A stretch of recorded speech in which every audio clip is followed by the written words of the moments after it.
بسم اللہ الرحمن الرحیم۔ السلام علیکم۔ حضرت امام حسین رضی اللہ تعالیٰ عنہ کی شہادت کا واقعہ۔ دوستو، حضرت امام حسین کی شہادت کا واقعہ تو ایسا ہے کہ حضرت حسین کی شہادت سے آسمان و زمین بھی کانپ اٹھے تھے۔ یہ دنیا کا تنہا ایسا واقعات ہے جس کے بعد آسمان لال پڑ گیا تھا، اور اس دن بیت المقدس میں بھی جو بھی پتھر اٹھایا جاتا اس کے نیچے سے خون ملتا تھا۔ کئی دنوں تک لال آندیاں چلتی رہی اور ہر طرف ایک وحشت سی چھائی رہی، کیونکہ حضرت حسین کی شہادت کوئی عام شہادت نہیں تھی، بلکہ نبی کے نواسے حضرت حسین کو بڑی بے دردی سے کربلا کے میدان میں شہید کیا گیا تھا۔ میدان کربلا میں جمعے کے دن محرم کی 10ویں تاریخ 61 ہجری مطابق 680 عیسوی کو امام علی مقام حضرت امام حسین رضی اللہ تعالیٰ عنہ کے بیٹے، بھائیوں، بھتیجوں اور جان نثار ساتھیوں کی شہادت کے بعد اب جگر پارائے رسول، شہزادہ بطول، علی کے نور عین، مومنوں کے دل کے چین، جنتی جوانوں کے سردار، مجاہد قافلہ سالار، ابن حیدر کرار، شہنشاہ کربلا، پیکر و صبر رجا، حضرت امام حسین رضی اللہ عنہ کی شہادت کا وقت آ گیا۔ جب آپ نے میدان جنگ میں جانے کا ارادہ فرمایا تو حضرت زین العابدین اپنی بیماری کی نقاہت اور کمزوری کے باوجود تلوار لیے ہوئے حضرت امام کی خدمت میں حاضر ہوئے اور عرض کیا، بابا جان، پہلے ہمیں میدان کارزار میں جانے کی، اپنی جان نثار کرنے کی اجازت دیجیے۔ میرے ہوتے آپ شہید ہو جائیں، یہ نہیں ہو سکتا۔ امام علی مقام نے اپنے نور نظر کو اپنی آنکھوں سے محبت میں لیا، پیار کیا اور فرمایا، بیٹا میں تمہیں کیسے اجازت دے دوں؟ علی اکبر بھی شہید ہو گئے، قاسم بھی دنیا سے چلے گئے، اور تمام عزیز و اقارب جو ہمراہ تھے سب راہ حق میں نثار ہو چکے۔ میں تمہیں اجازت دے دوں تو خواتین اہل بیت کا کوئی مرہم نہیں رہ جائے گا۔ ان بے کس غریب الوطن کو مدینہ کون پہنچائے گا؟ تمہاری ماؤں بہنوں کا نگہداشت و خبرگیری کون کرے گا؟ میرے پیارے بیٹے، تمہیں زندہ رہنا ہے، تمہیں شہید نہیں ہونا، ورنہ میری نسل کس سے چلے گی؟ حسینی سادات کا سلسلہ کس سے جاری ہوگا؟ میرے جد و پتر کی جو امانتیں میرے پاس ہے وہ کس کے سپرد کی جائے گی؟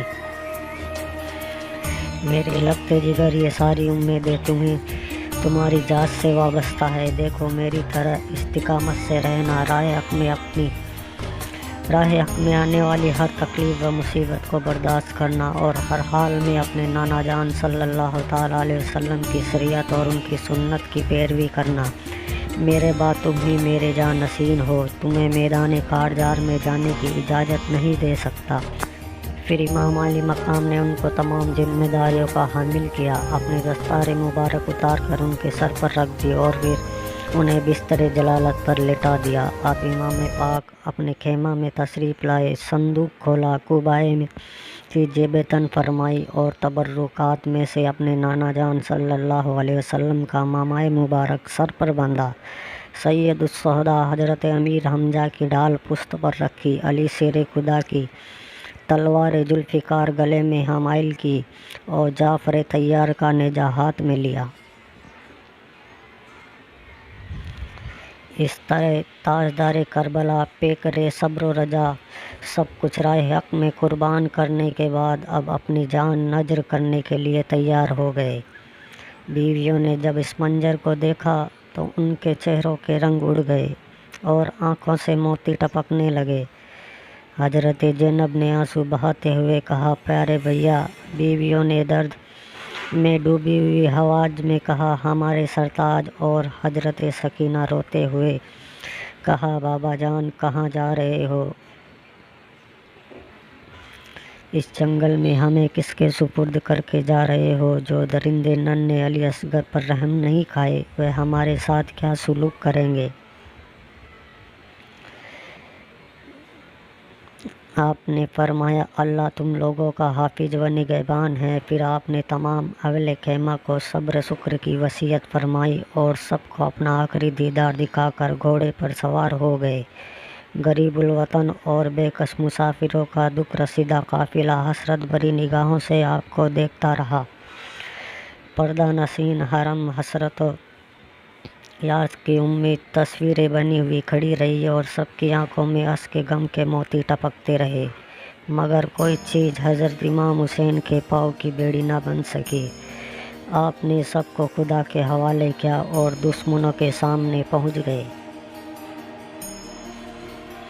کئی دن کے بھوکے پیاسے ہیں اور بیٹے بھائیوں بھتیجوں جاں نثار ساتھیوں کے غم سے نڈال ہیں، اس کے باوجود پہاڑ کی طرح جمی ہوئی فوجوں کے مقابلے میں شیر کی طرح ڈٹ کر کھڑے ہو گئے، اور ایک ولولہ انگیز رج پڑی اور آپ نے نسب اور ذاتی فضائل پر مشتمل تھی۔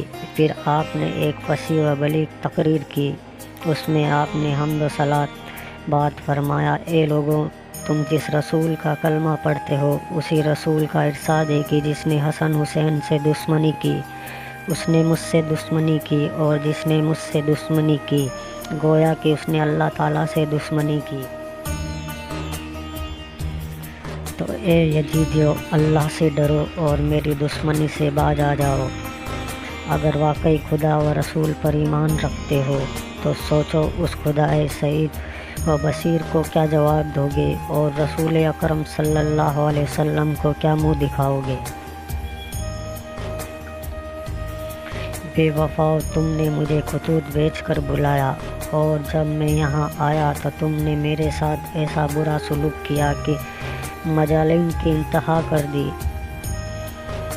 ظالموں، تم نے میرے بیٹے بھائیوں اور بھتیجوں کو خاک خون تڑپایا، تم نے زہرا کے ایک ایک پھول کو کاٹ ڈالا، میرے تمام ساتھیوں کو شہید کر دیا، اور اب میرے خون کے پیاسے ہو۔ اپنے رسول کا گھر ویران کرنے والوں، اگر قیامت پر ایمان رکھتے ہو تو اپنے انجام پر غور کرو اور اپنی عاقبت پر نظر ڈالو، پھر یہ بھی سوچو کہ میں کون ہوں، کس کا نواسا ہوں، میرے والد کون ہیں، میری والدہ کس کی لخت جگر ہے۔ میں انہی فاطمہ زہرا کا فرزند ہوں کہ جن کے پل صراط پر گزرتے وقت عرش سے ندا کی جائے گی کہ اے لمحہ سر، اپنے سروں کو جھکا لو اور اپنی آنکھوں کو بند کر لو، حضرت خاتون جنت 70,000 حوروں کے ساتھ گزرنے والی ہے۔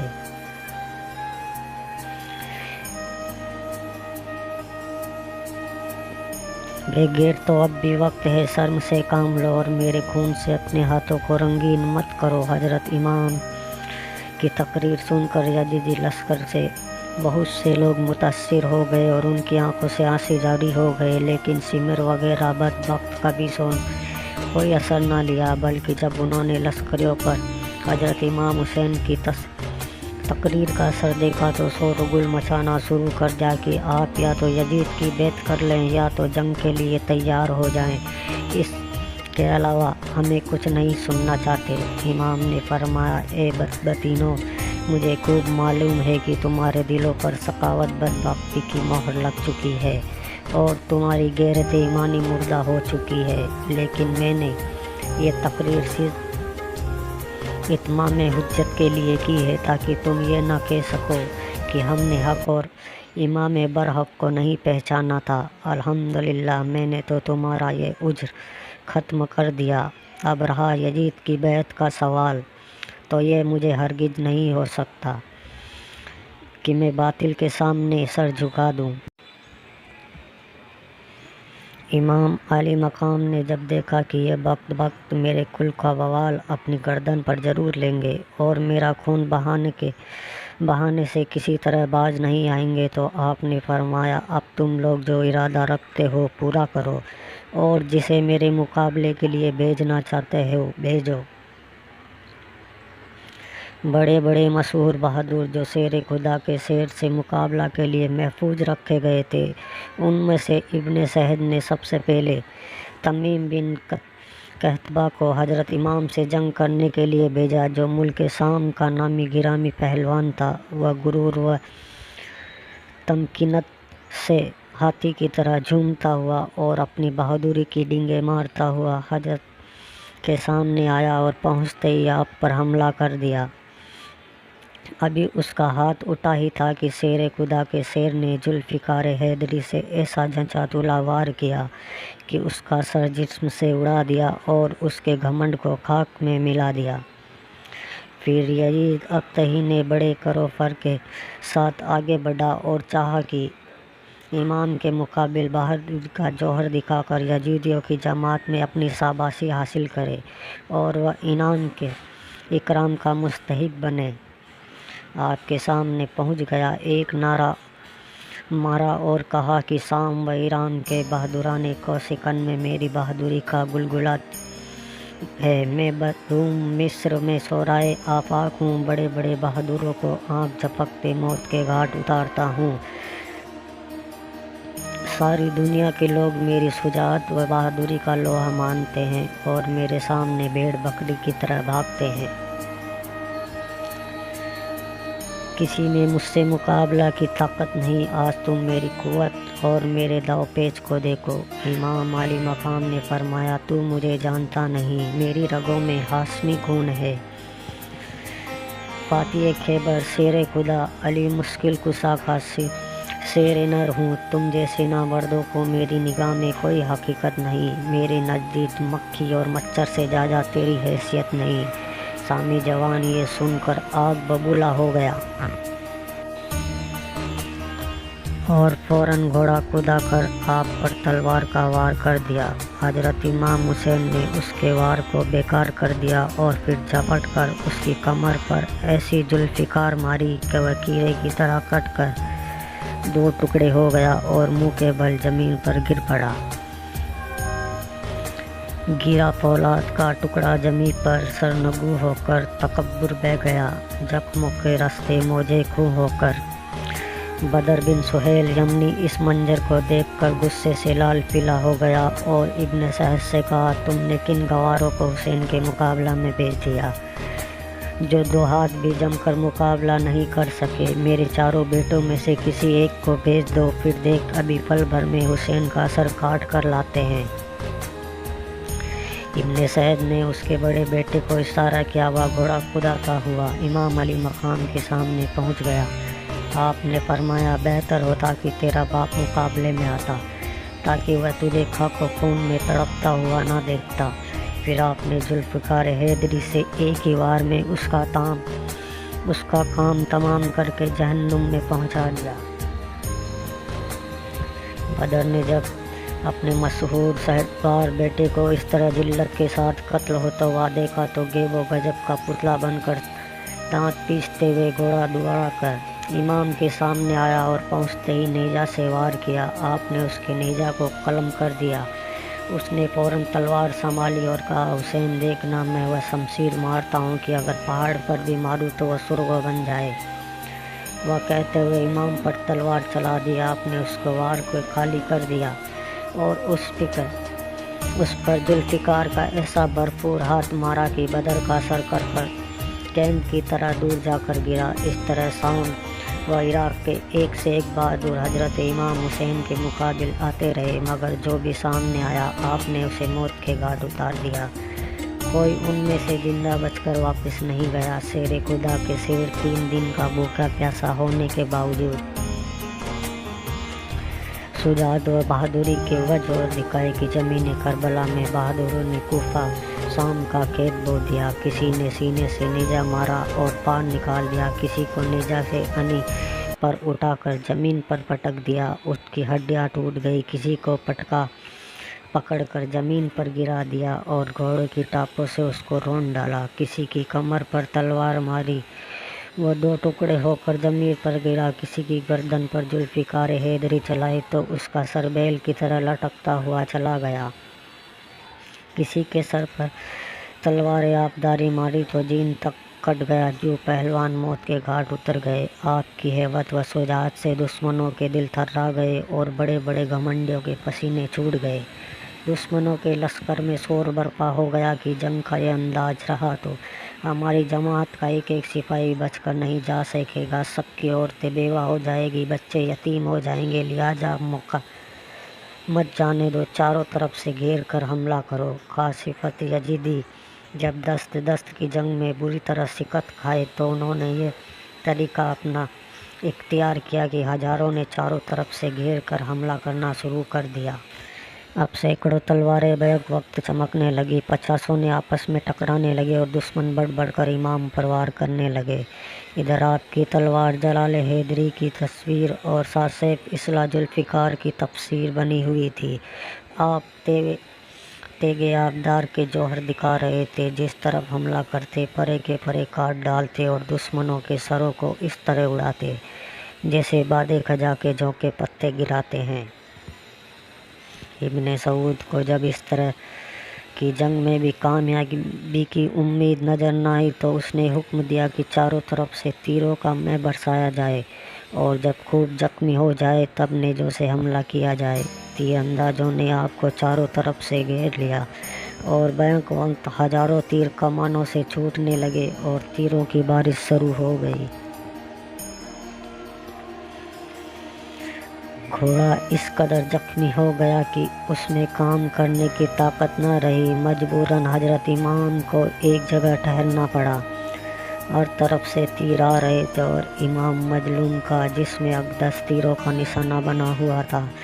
تن نازنین زخموں سے چور اور لہولہان ہو رہا تھا۔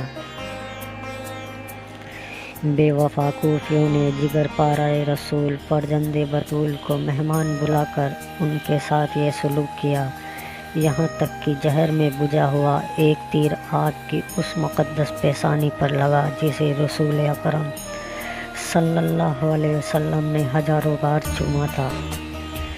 تیر لگتے ہی چہرہ انور پر خون کا دھارا بہہ نکلا۔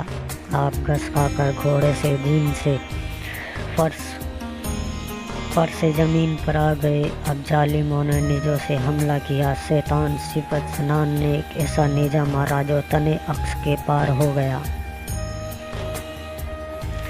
تیر اور نیزہ و شمشیر کے 72 زخم کھانے کے بعد آپ سجدے میں گرے اور اللہ کا شکر ادا کرتے ہوئے واصل بحق ہو گئے۔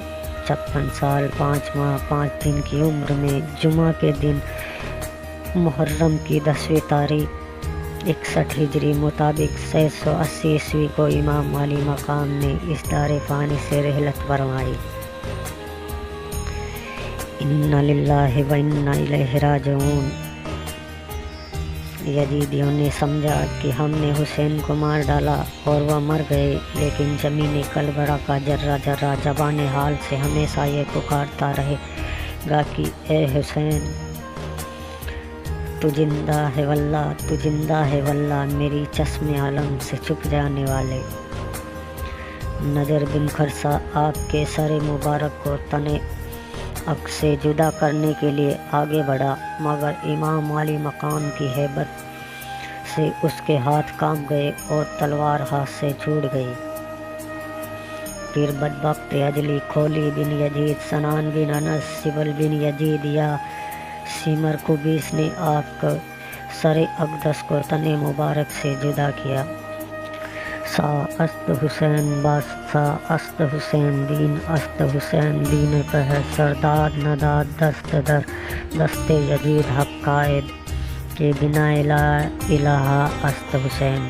ایک مرتبہ ہم اور آپ سب لوگ مل کر مکہ کے سردار، مدینہ کے تاجدار، عالم دو مختار جناب احمد مصطفیٰ محمد مصطفیٰ صلی اللہ تعالیٰ علیہ وسلم کی بارگاہ میں محبت کے ساتھ درود و سلام کی ڈالیاں پیش کریں اور پڑھیں اللہم صلی علی سیدنا و مولانا محمد و علی آلہ و صحابہ و اہل بیتہ و بارک وسلم۔ تو دوستو، آپ کو یہ پوسٹ پسند آئی ہوگی۔ اگر آپ کو یہ پوسٹ پسند آئی ہو تو اس پوسٹ کو اپنے واٹس ایپ، فیس بک، انسٹا پر شیئر ضرور کریں۔ آپ کو یہ پوسٹ کیسی لگی اور آپ ہمیں کیا صلاح دینا چاہتے ہیں کمنٹ میں ضرور بتائیں۔ اللہ حافظ۔ بہت بہت شکریہ، جزاک اللہ خیر۔